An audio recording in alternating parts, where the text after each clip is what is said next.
principal motivating factor behind meaning-infused activities that humans do is an engagement in death denial or some kind of immortality project.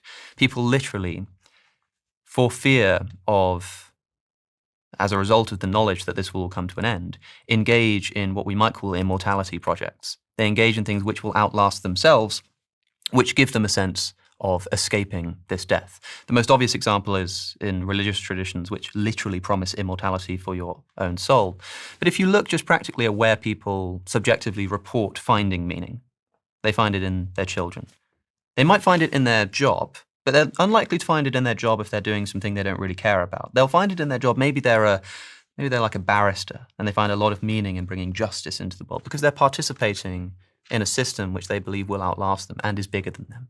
So when people talk about meaning, we talk about transcendence, something being above and beyond their own sort of material situation.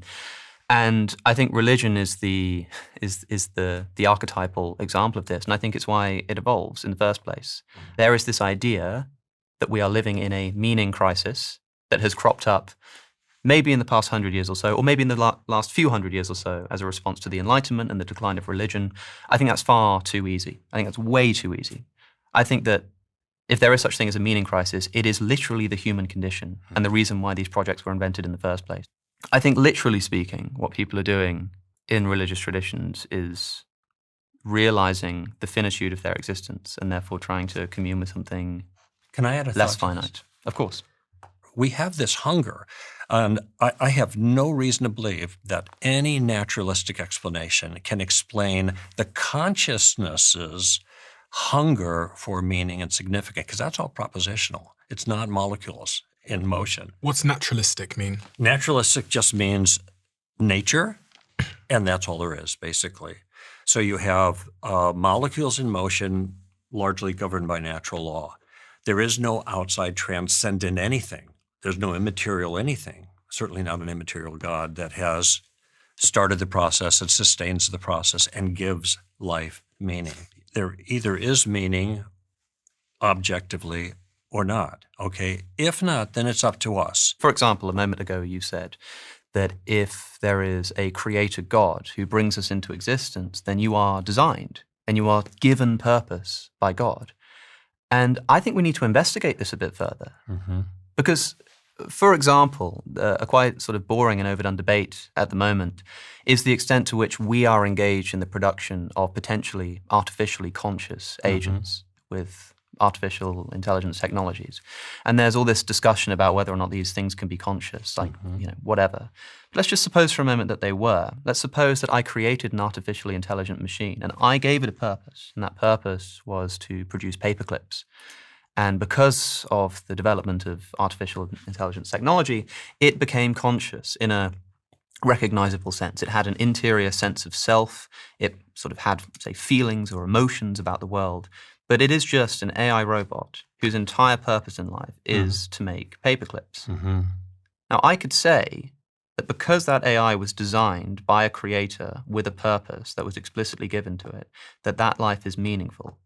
But I think it would seem to most people that a life whose meaning consists in creating paperclips is not sufficient, is not enough to address what people really want. It's not just some kind of purpose. It's not just even some kind of purpose which is given to you by an authoritative creative source. So can I respond? It's something which is further than that. Yeah, but if I can just relate this to the God question, the problem that arises is that you have to answer the question of why God infuses life with the meaning that he gives it. It's either something which he has sort of arbitrarily plucked up and chosen to create, in which case we have this problem of arbitrariness, or no, or in fact, there is some reason why God had to give us a particular kind of meaning that's endemic to the human condition, that he had no choice but for that meaning, that more important kind of meaning, to be given to human life. But if he was beholden to that, if he had to give us a particular kind of meaning, it seems like there's a standard of meaning which exists outside of God. So I'm not sure, in other words, the mechanism by which being created by someone who says this is your purpose would be fulfilling in the way that people want it to be. The reason the paperclip illustration doesn't match is because it seems to me that you're subtly taking the thing that's conscious that makes paper clips and comparing it to a human being. Mm-hmm. And for human beings who seem to have a different purpose, I would argue, be consigned to make paper clips, well, that's dehumanizing to them. But if you have, just to follow your illustration, if you have a creator that makes something for a reason that the creator has in mind, then it's fulfilling its purpose perfectly, For a human being, that's not going to be satisfying making paper clips. And a lot of people who are making paper clips Yes. are not satisfied with it, okay? I don't think it's arbitrary if God is making something for a purpose.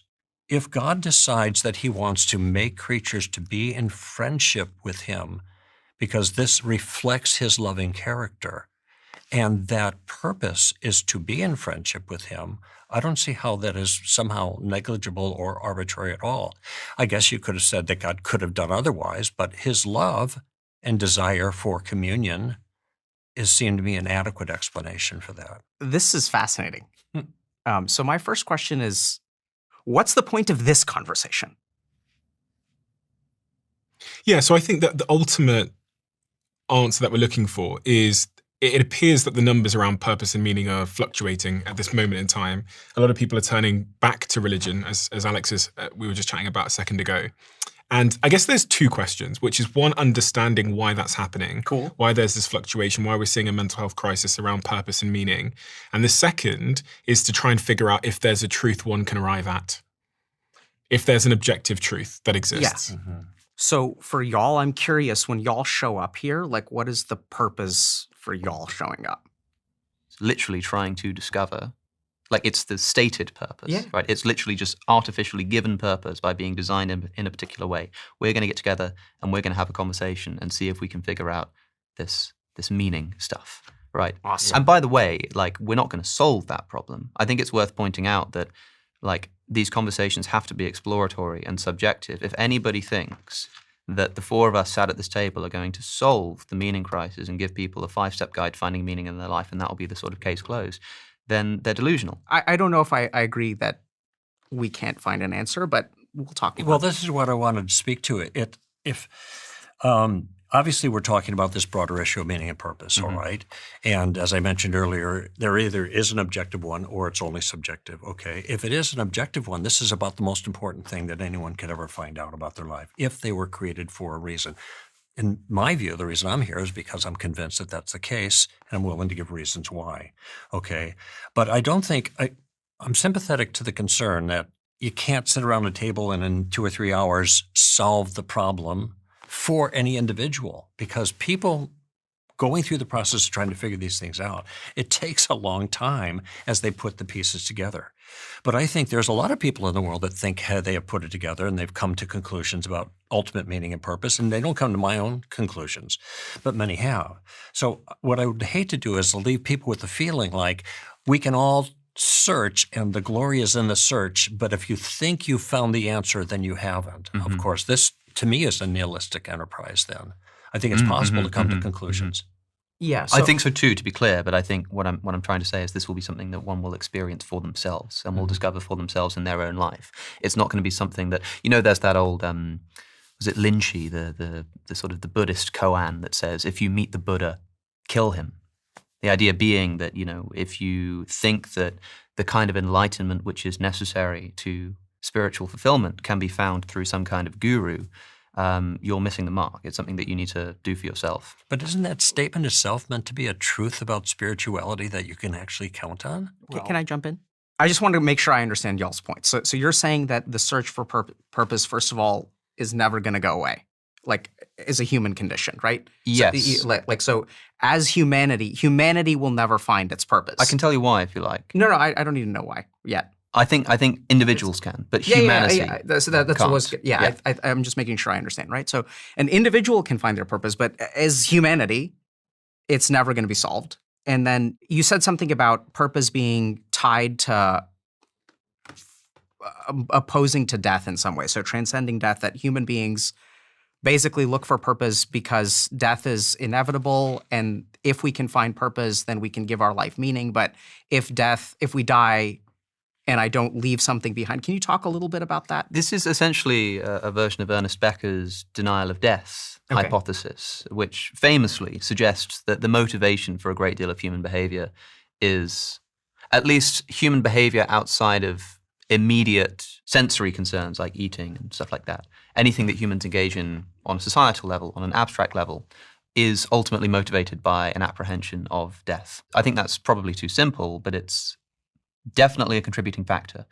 I think that, for example, put it this way, right? Here's an example that comes from, I think his name's Scheffler, and he has this interesting thought experiment. Suppose, I don't know, maybe you're engaged in writing a book.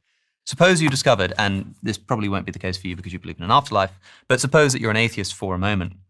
Suppose it were the case that you discovered that after you die, a meteor is going to come and wipe out all life on Earth. Everybody's going to die almost instantly after you do, but you'll be dead. So you will live your entire life as it was anyway, and suppose the rest of the world doesn't even know this is going to happen. But you're told this is going to be the case. Would that motivate you to write your book more or less? Most people say that it would seem a bit pointless now. Either what's the point now in writing this book? What's the point in having children if they're going to die 30 days after I'm gone? What's the point in doing any of these things? What will they still do? They'll still do the sensory stuff. They'll still eat. They'll still have sex. They'll still sleep, this kind of stuff.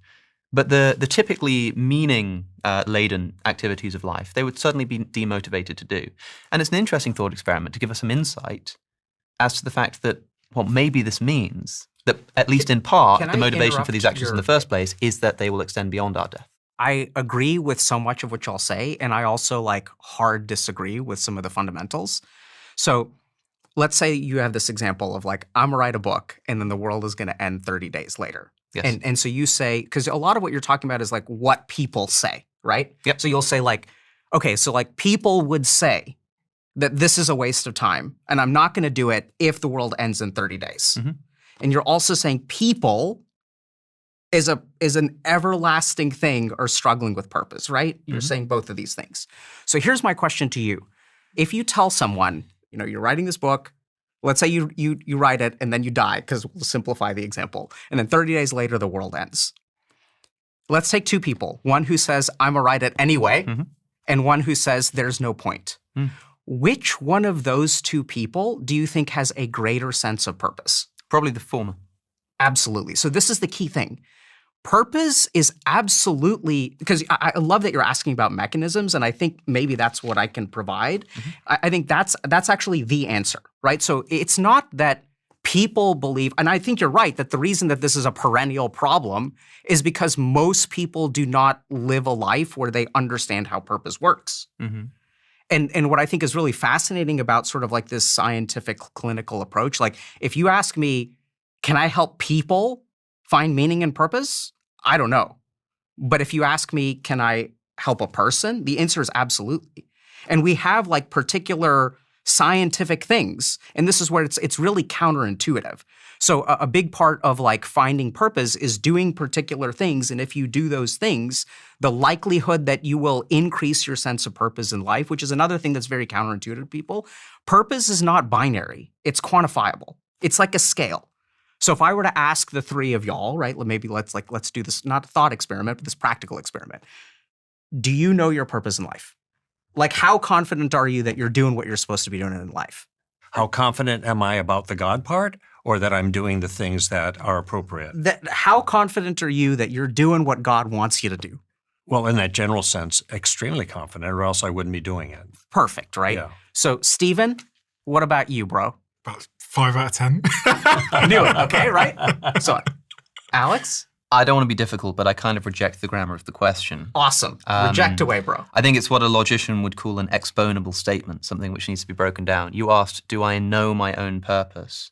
That assumes that there is a purpose to know. It's a bit like, the comparison I would give is if I asked you the question, the classic example in logic is the King of France bold, yes or no? I can rephrase my question if you have problems with my question. So, do you have a lived experience of something called purpose? Oh, well, look, I think purpose is having some kind of reason to act or be. Yeah. And I certainly subjectively am motivated to do things. I think everybody is, otherwise you literally wouldn't be able to do anything. But it's a bit foggy to me what, psychologically speaking, on a personal level, that fundamental motivation actually is. Wouldn't purpose be more the goal rather than the reason to act? What you're trying to accomplish? It's a semantic thing, but that's why it depends what you mean by the word purpose. I'm with you. I'm with you. So, and I don't know what I mean with the word purpose, which is part of this challenge. But okay, so like I'm just wondering. So like so a lot of people are motivated to act. Everyone is motivated to act every day, right? Yeah. I get out of bed, I need to take a dump, but my guess is that if we were to administer a scientifically validated instrument that measures your subjective sense of purpose, direction in life, that would be north of 5 out of 10. Okay.